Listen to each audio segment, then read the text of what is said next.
seconds.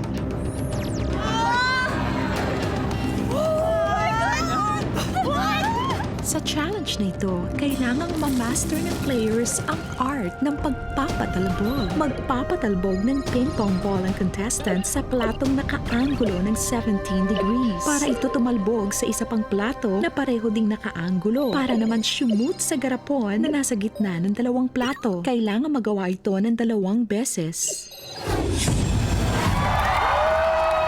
Ultimate Challenge time! Rebounds ang ating Ultimate Challenge. Pwede kumuha ng maraming bola, pero isa-isa lang ang pagpapatalbog.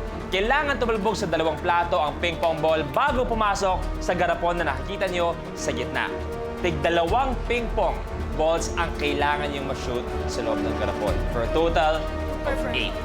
Sabi ko nga, pag isa nakagawa, plus 100,000. Pag dalawa, plus 250,000. Pag tatlo naman, ₱500,000 pesos. Pag kayong 4 nakagawa ng rebounds, 1 million pesos.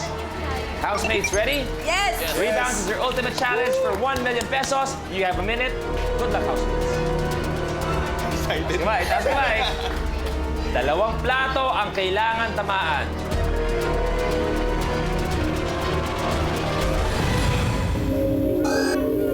The game begins in 3, 2, 1. Go!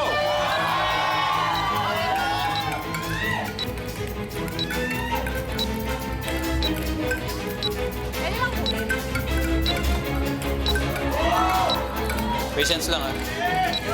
Medyo wala pa rin. 45 seconds. Patience lang. May nalalaman ka pang ganun, Franzen. Mali nga natin.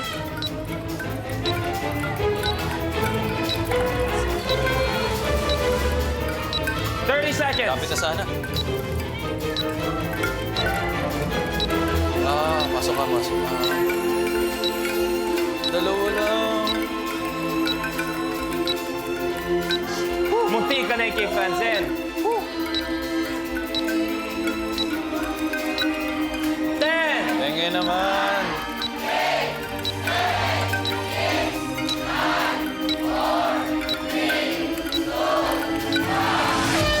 Time's up. Isa lang. Nakita natin, verify natin, may isa na pumasok. 2 ang kinailangan namin. So that means, Commander, sorry, walang nakagawa ng ating Ultimate Challenge. Walang makakakuha ng ating ultimate prize na 1 million pesos. But still, palapakan natin ang housemates. Meron kayong total na 70,000 pesos. Thank you very much, housemates. Thank you. Rico, Thank you, Luis. dito tayo. Thank you very much. Thank you so much. Commander, housemates, how was it playing Minute to Win It? Nag-enjoy ba kayo? Yes, super. Uulit pa kami sana. Oo, Sana meron pa ulit chance. Meron pa ulit.